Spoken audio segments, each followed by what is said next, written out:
जय माता दी। स्वागत है आप सभी का आपके अपने YouTube चैनल भक्ति विभूति पर। आखिर कुंवारी क्यों है माता वैष्णो देवी? माता के अधिकांश स्वरूप सुहागिन की तरह पूजे जाते हैं, फिर माता वैष्णो देवी को कुंवारी कन्या के रूप में क्यों पूजा जाता है? इसके पीछे भी एक पौराणिक कथा है। कथा श्रवण से पहले आप चैनल पर नए हैं तो चैनल को सब्सक्राइब अवश्य कर लें।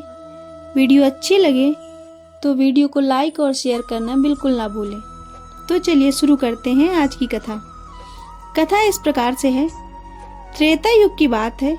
दक्षिण भारत के रामेश्वरम में समुद्र तट पर एक सुंदर गांव था। रत्नाकर पंडित वहीं रहते थे। रत्नाकर शिवजी और मां आदिशक्ति के बड़े भक्त थे। गांव में उनका बहुत मान सम्मान था, पर उनके कोई संतान न थी। रत्नाकर की पत्नी हमेशा मां आदिशक्ति से संतान की गुहार लगाती रहती थी। उन्होंने लगातार कई वर्षों तक मां की पूजा अर्चना की। कई सालों से संतानहीन रत्नाकर की पत्नी की प्रार्थना एक दिन मां ने सुन ली।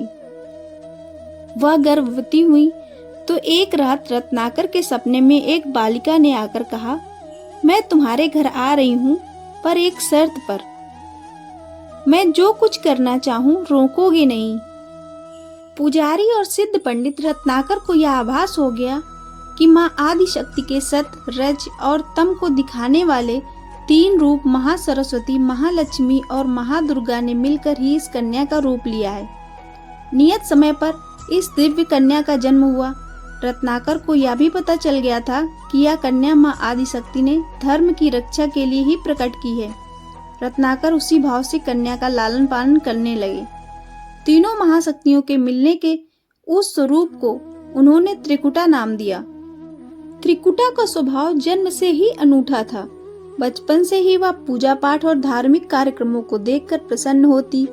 अभी 10वां साल शुरू भी नहीं हुआ था कि त्रिकुटा को यह पता चल गया कि भगवान विष्णु ने भगवान श्री राम के रूप में धरती पर अवतार ले लिया है। त्रिकुटा ने यह व्रत ले लिया कि वह भगवान श्री राम से ही विवाह करेगी, अन्यथा आजीवन अविवाहित रहेगी। त्रिकुटा ने अपने पिता से कहा कि वह रामेश्वरम के तट पर रहकर तपस्या करना चाहती है। शर्त के मुताबिक रत्नाकर ने उसे रोका नहीं। 10 बरस की उम्र से ही त्रिकुटा समुद्र तट पर एक कुटी बनाकर रहने लगी। वह भगवान श्री राम को पति मानकर उनको पाने के लिए कठोर तप करने लगी। इसी तरह घोर तप करते त्रिकुटा को बहुत बरस बीत गए। सीता हरण के बाद भगवान श्री राम लक्ष्मण के साथ दल बल लेकर सीता की खोज करते हुए रामेश्वरम पहुंचे। श्री राम को पुल बांधने तक यहाँ ठहरना था। भगवान एक दिन विचरण कर रहे थे, तभी समुद्र के तट पर एक तेजस्विनी ध्यान मग्न कन्या को देख बहुत चकित हुए। उस कन्या के ओज और आभा से वह स्थान अलग ही रोशनी से प्रकाशित हो रहा था। भगवान श्री राम कौतूहलवश उस कन्या के तपो स्थल तक पहुँचे। प्रभु ने उस कन्या से पूछा, तुम कौन हो देवी, और इतनी कम उम्र में इतना कठोर तप क्यों कर रही हो? ऐसा क्या अभिलाषा है जिसके लिए ऐसा घोर तप करने को विवश हो?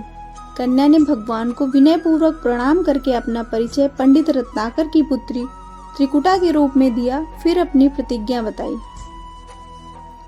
त्रिकुटा जान गई थी कि उनके सामने साक्षात भगवान श्री राम ही खड़े हैं, इसलिए उन्होंने निवेदन किया कि आप मुझे अपनी पत्नी के रूप में स्वीकार कर लें। इस पर भगवान श्री राम ने कहा, यह संभव नहीं है। मैं एक पत्नीक रहने के संकल्प से बंधा हूँ। अपनी पत्नी के अपहर्ता को दंड देने के लिए यहाँ तक सेना सहित आया हूँ। त्रिकुटा को यह सुनकर आघात पहुँचा।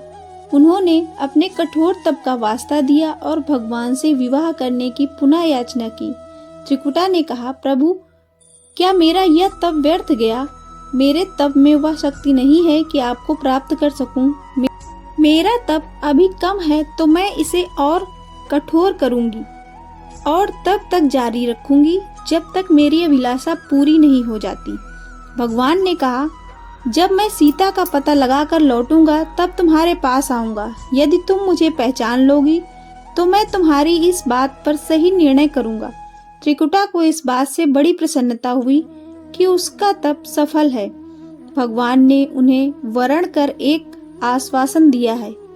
अब उन्हें अपने स्वामी की प्रतीक्षा में उत्तीर्ण होना है।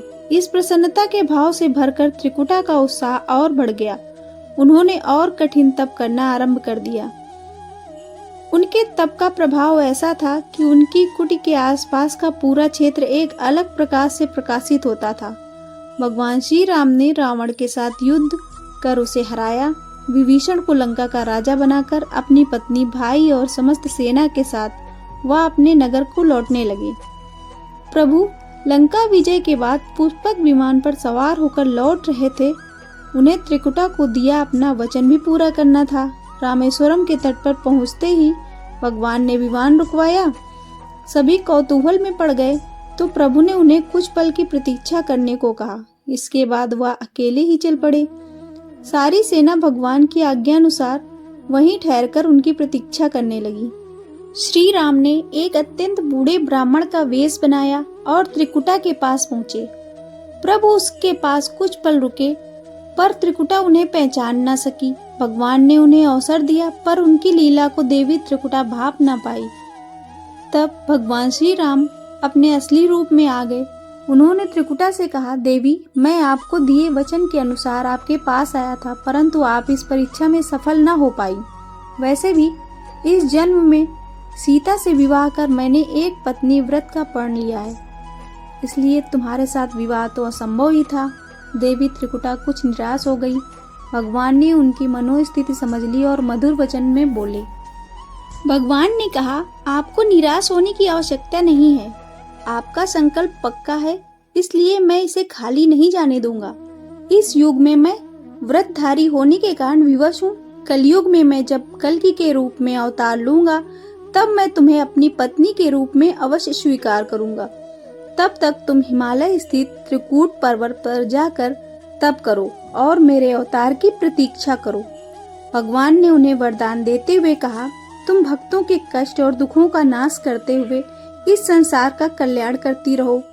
विष्णु का अंश होने, उनके कुल में अवतार होने तथा विष्णु पूजक होने के नाते सारा संसार तुम्हें माता वैष्णो देवी के रूप में पूजेगा।